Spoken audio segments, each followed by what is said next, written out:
regional.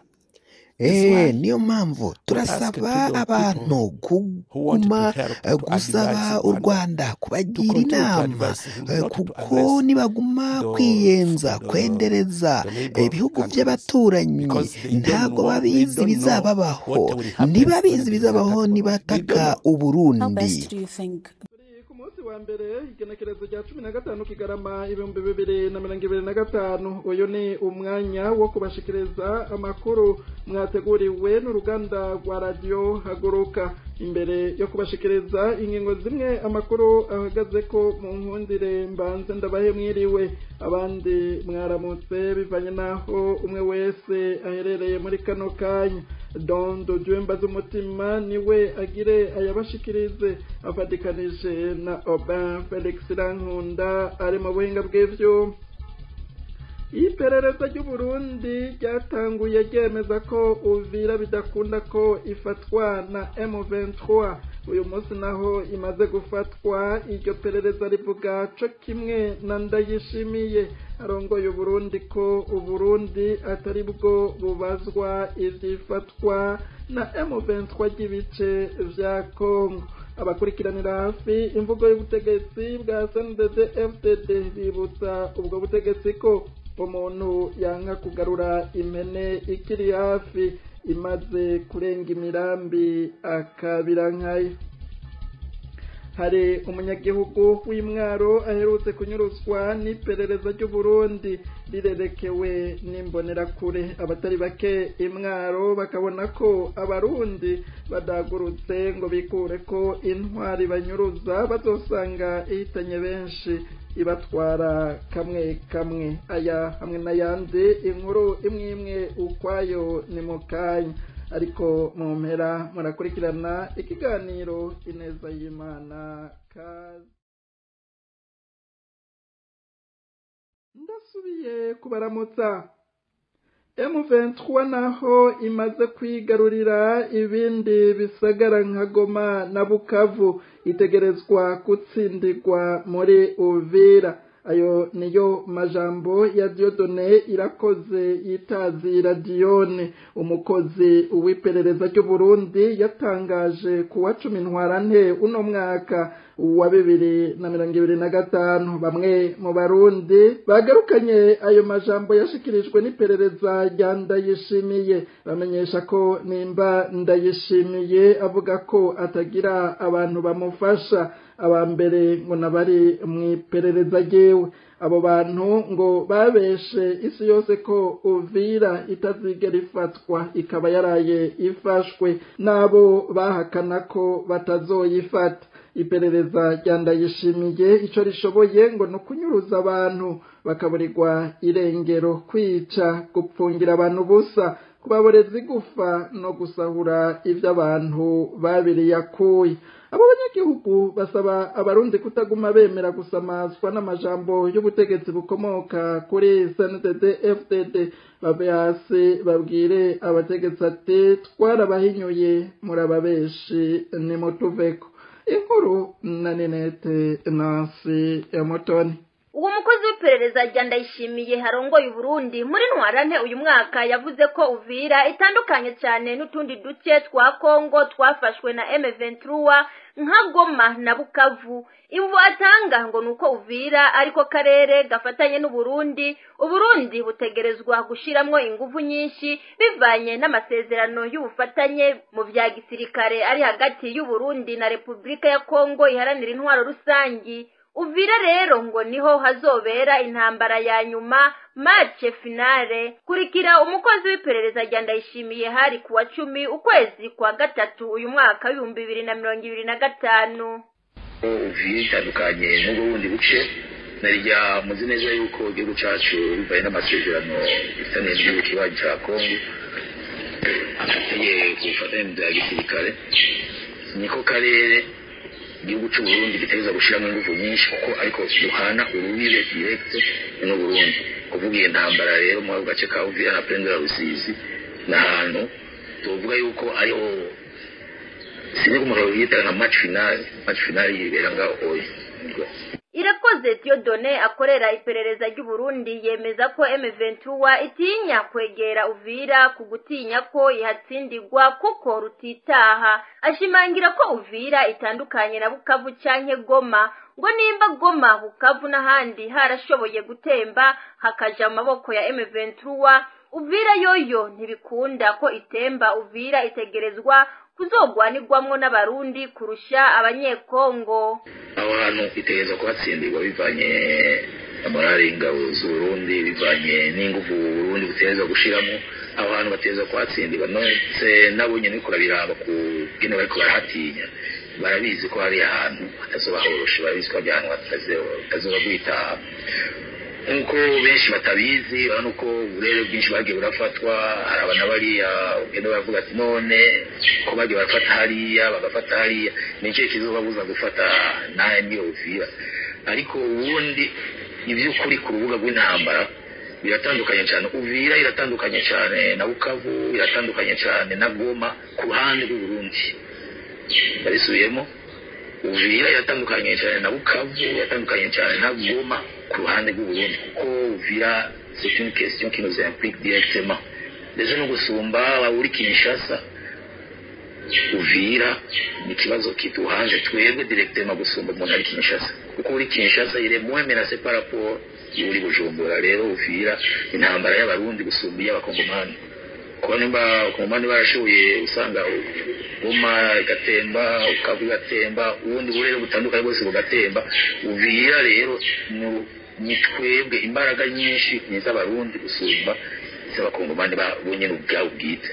Kivu y'ubumanuko irimo igisagara cha Uvira ikaba yari yarungitswemwo abasirikare b'Uburundi barenga ibihumbi 10 ku makuru dukesha baharanira agateka kazi na muntu. Ariko ku makuru yatangajwe n'umukuru w'igihugu cy'u Rwanda, ico gice cyari cyarungitswemwo abasirikare b'Abarundi barenga ibihumbi 200. Bamwe mu Barundi bagarukanye ayo majambo yashikirijwe n'iperereza rya Ndayishimiye bamenyesha ko nimba Ndayishimiye avuga ko atagira abantu bamufasha, abambere ngo nabari mu iperereza ryiwe. Abo bantu ngo babesha isi yose ko Uvira itazigera ifatwa ikaba yarayifashwe, nabo bahakana ko batazoyifata. Iperereza rya Ndayishimiye ico ishoboye ngo nukunyuruza abantu bakaburirwa irengero, kwica, gufungira abantu busa, kubaboreza igufa no gusahura ivyo abantu babiriye akuya. Abanyagihugu basaba Abarundi kutaguma bemera gusamazwa n'amajambo y'ubutegetsi bukomoka kuri CNDD-FDD, bave hasi babwire abategetsi ati twarabahinyuye muri ababeshi ni mutuveko. Ku mugoroba wa 9 Kigarama 2025 niho Uvira yafashwe na AFC M23. Inyuma y'iryo fatwa umukozi w'iperereza rya Ndayishimiye Irakoze Dieudonné kuri uyu wa 14 Kigarama 2025 yaciye atangaza ko ifatwa rya Uvira ari intambi icumise mu mutima w'iperereza ry'u Burundi ryari ryatangaje ko Uvira itazofatwa, ko ariho M23 izotsindirwa. Abandanya yikura ko ivyabaye, akamenyesha ko abasirikare b'Abarundi bari bagiye gufasha abagwanira leta ya Kongo babonye bataye ibirindiro vyabo. Abasirikare b'u Burundi ngo nabo baciye babisa, kuko Uvira bayigwaniye bakayitsindira ngo ntiyociye ihinduka akarere k'u Burundi, kuko ataho vyanditse mu masezerano yatumye bajayo. Kurikira uko Dieudonné Irakoze akorera iperereza rya Ndayishimiye yishura ku kibazo abajishwe kuri uyu wa 14 Kigarama 2025 hafatiwe kuvyo yari yatangaje ku wa 10 Ntwarante 2025. Uri muri abo babige bavuze ko Uvira ari murongo utukura kuri M23, ariko ubu M23 yamaze gufata Uvira. Gufata Uvira kwa M23 uvyakira gute? Ukuntu umuntu atera uvyakira, umuntu ukunda igihugu amuhagaze mu murongo w'inyungu z'igihugu, n'isi ibintu biryoshe. ibintu bibabaje ni ntabwo icunitse mu mutima ariko ntiyamwe igihugu cyane kirimo abagabo kabizo bamwe abagabo ikibazo kije umugabo nyamugabo ntucurira ngo manika amaboko ubone ko atanyishe gihari ahubwo ikibazo uko kije bivanye nuko bari buba wiyumvira ati ko muri kibazo cyawe uzakingana ugasanga kije kingana uko n'icyo gihe uca witegura kugira uhangane n'ingufu ufise basubira inyuma ukiyumvira ibi na biriya kugira uhangane n'icyo kibazo kindi kije kandi nta nkeka y'umuntu yicaye arondera umuti w'ikibazo runaka umuti wamuhari nta kibazo na kimwe ku isi kitagira inyishu ni inkuru mbi kuri twebwe kandi ni inkuru mbi itavuye ku Burundi burya muvyibuke yuko Burundi buri mwugo burere buri mwico gihugu ubufasha bwagiye guhabwa Repubulika Iharanira Demokarasi ya Kongo rero mwogira ko ndakwishura no kamuresha karorero nuko ufata ko umuntu mugenzi aguhamagaye ugende kumukuza ikivi umufashe kuri mitongo yiwe rero iyo ugiye kumufasha mukarima bwaca ukumva yatiye mugabo je ndamanitse isuka numva nashaka kurima numva nogenda nibaza yuko wagiye uzi neza kugiye kumufasha muco usigara urarima kuko nawe uco usigara urarima mu iyo tongo yiwe ejo niho cyagoye zibatera nimba ari yacyagoye gutera ibiharage wagiye umufasha ushaka kumubwira ngo jewe ko tubina ngo mbone twatera ibigori nisiko biri rero umuntu yakwibaza ati none byageze gute kugira ingabo zacu zivayo byageze gute kugira uyamuhari wisanga uri ajya nawe bitaniye no kunda gusiguriye abo utwagiye gufasha byaragaragaye ko bavuyeyo n'imbere yuko rwandi baza bava ku mapolisi amwe bari barimwo administration ivayo isikacabo kivayo bazarendo bavayo rero muri ico gihe Burundi none nk'uko bazari Uvira ntabwo ari intara y'Uburundi Uvira ni intara ya demokarasi ya Repubulika Iharanira Demokarasi ya Kongo rero woca kubaza ati eske iyo tunagumayo hama mbere tukarupusa umwasi tukamurupusa tuyitwenyene eske nitwe twoje dutwara Uvira administration yo muri Uvira yo ca igizwe n'abarundi ugira iki izo urumva n'ibindi biri complex atana hamwe zigeze sinywa mwanya amasezerano. Imvugo yiwe kwifatwa rya Uvira ikaba isa n'iya Perezida Ndayishimiye. Uburundi bwagiye gufasha leta ya Kongo niyo yobazwa kubera ikibazo bafatira isagara. Uburundi umufasha si wabazwa.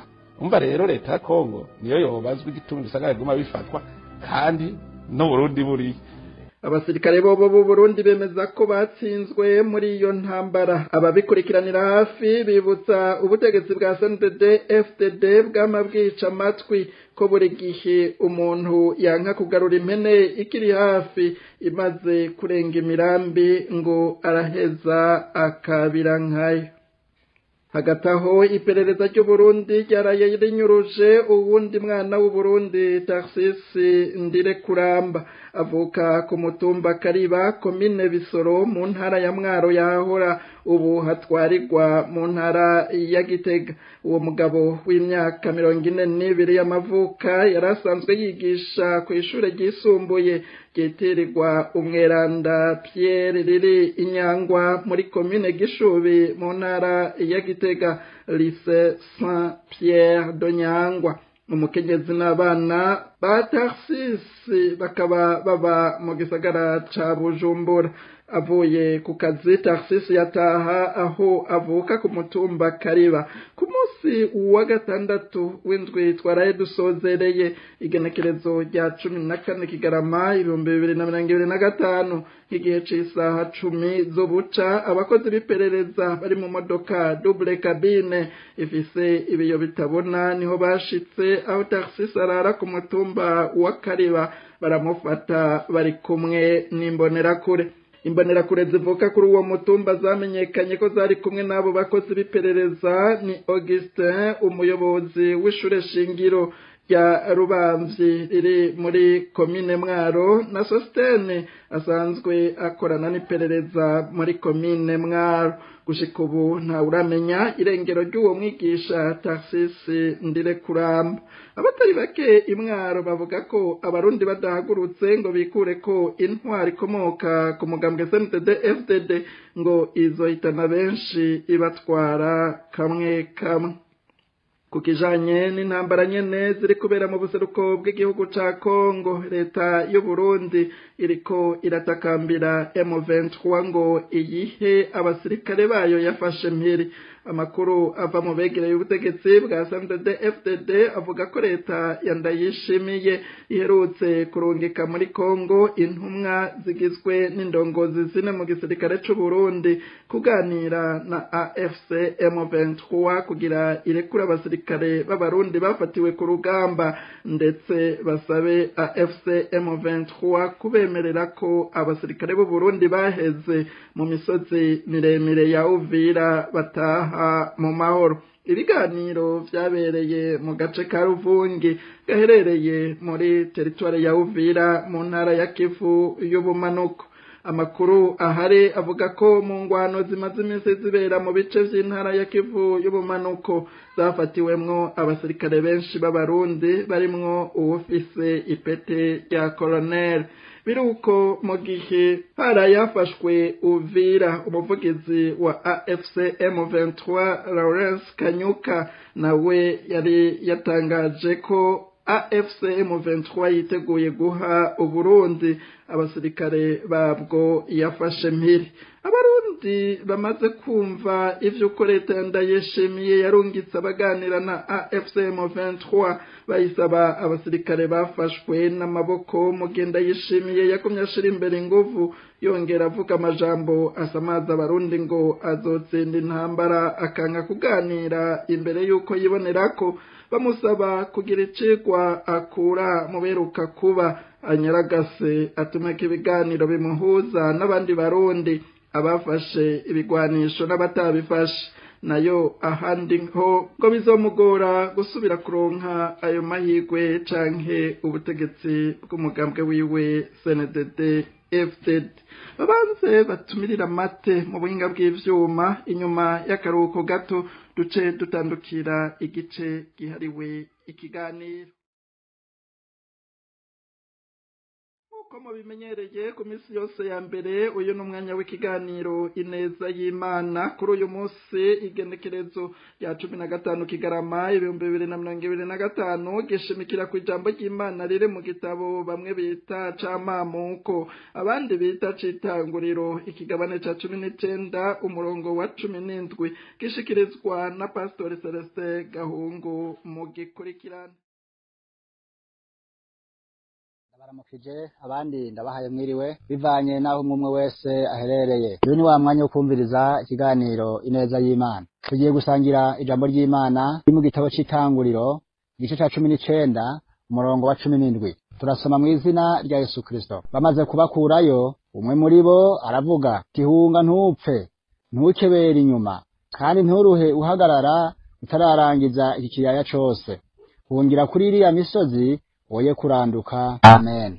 Imana yacu nishimwe, Imana yacu nihabwe icubahiro. Wowe nshuti mugenzi uri kuranyumviriza, waba uri hafi waba uri kure, uyu munsi nkuzaniye ijambo rivuga ngo hunga ntupfe kandi nturuhe ukebera inyuma. Aya n'amajambo yabwiwe Loti n'umugore wiwe igihe abamarayika bari baje kurandura ibisagara vya Sodomu na Gomora. Ibisagara vya Sodomu na Gomora byari bisagara byakorerwa nk'amarorerwa menshi cyane kandi mabi, hakorerwamwo ibyaha biteye isoni, hakorerwamwo ubusambanyi ndengakamere, hakorerwamwo ubwicanyi, hakorerwamwo ubusuma, hakorerwamwo amabi yose wumva baho. Nuko rero Imana yitegereza ibona Loti niwe muntu muzima, niwe mugororotsi yari muri ivyo bisagara. Nuko rero ngo abamarayika rero bamaze kuhagera bakurayo Loti n'umugore wiwe, baramubwira ngo hunga ntupfe kandi nturuhukebera inyuma. Bamwereka umusozi witwa Sowari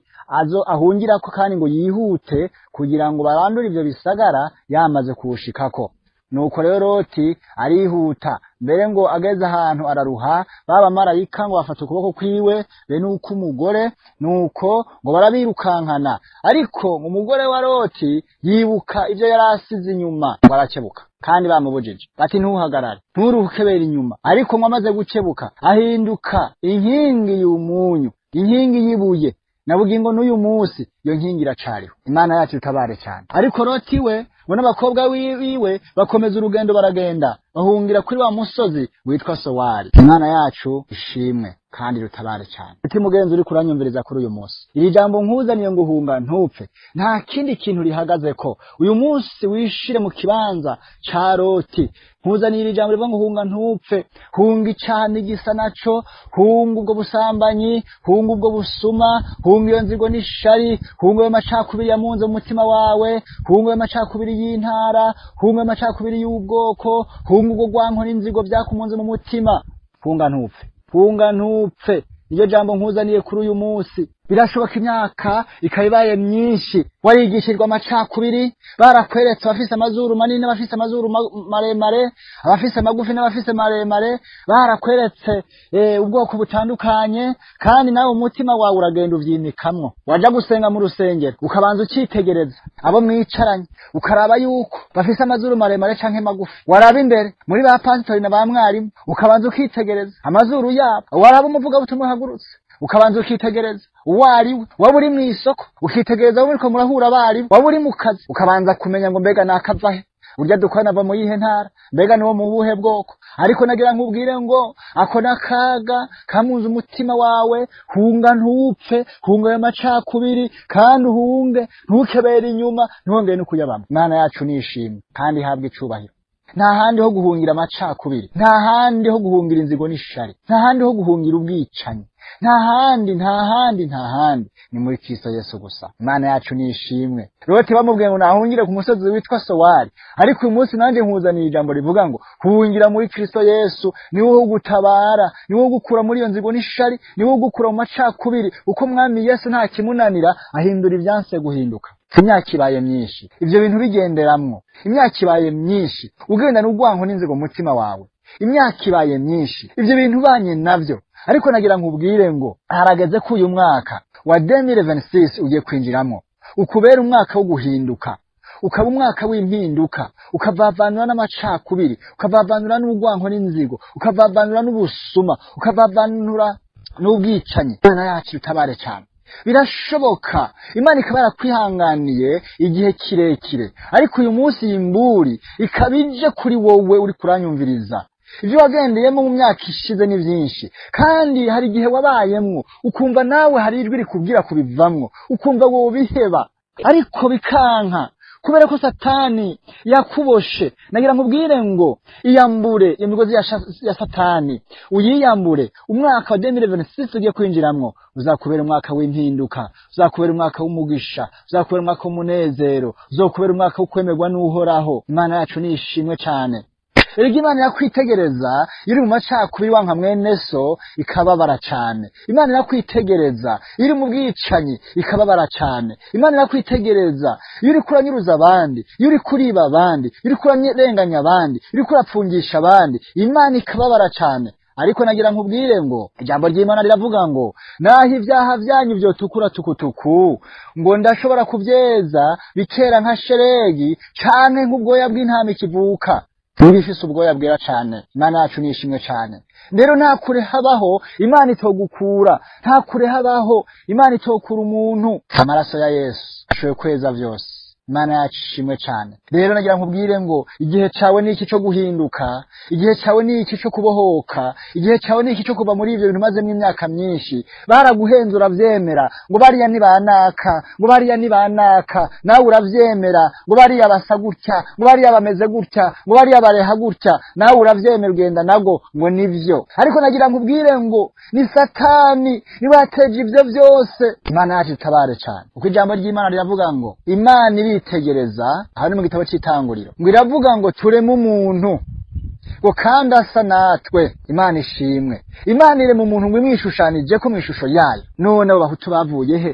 Abo Batutsi bavuye he? Abo Batwa bavuye he? Kandi Imana yaremye umuntu imwishushanije ko. Imana yo mwijuru itabare cyane. Gezaho ukigendera muri ivyo birashaje. Satani yarakubesha uravyemera urabigenderamwo. Ariko nagira nkubwire ngo gezaho ntaco bikimaze, ntaco bitwaye imyaka bimazemwo warahenzwe na Satani, ntaco bitwaye igihe bimazemwo warahenzwe na Satani. Ariko nagira nkubwire ngo igihe cawe ni iki cyo guhinduka, ukagira urukundo, ukabona mwene so ko ari umwana w'Imana nkawe, yaremwe mu ishusho y'Imana nkawe, kandi amaraso ava namwe. Mana yacu nishimwe cyane. Nyemerera nshuti mugenzi uri kuranyumviriza ibyabaye mu mwaka uheze wa 2025 ugiye kurangira, unyemerere uze winjire mu mwaka wa 2026 ubisigayo, ntuzubijabukane muri mwaka wa 2026. Umwaka wa 2026 uzokubera umwaka w'impinduka, uzokubera umwaka wo gukizwa, uzokubera umwaka w'amahoro n'umunezero mu mutima wawe, kuko nzi neza ko nawe ubwawe ibyo bintu bigendera mu mutima wawe by'amacakubiri birakuruhije kandi birakuremereye. Ubwo rwanko rugendera mu mutima wawe rurakuruhije kandi rurakuremereye.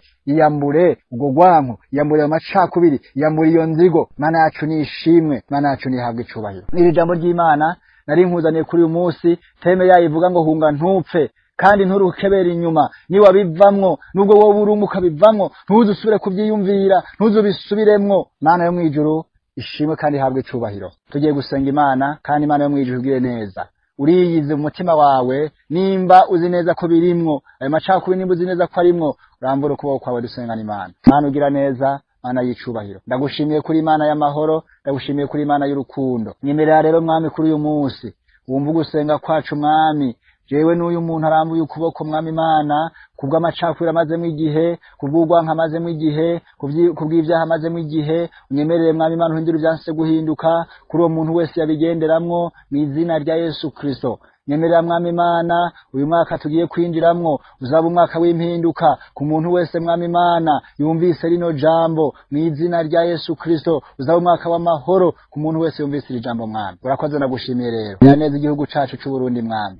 Uhindura ibyanse guhinduka mu gihugu, ishari n'inzigo, amacakubiri, ubwicanyi, akarenganyo, ibyo byose Mwami Imana bihinduke Mwami, bisohoke bive mu gihugu mu izina rya Yesu Kristo.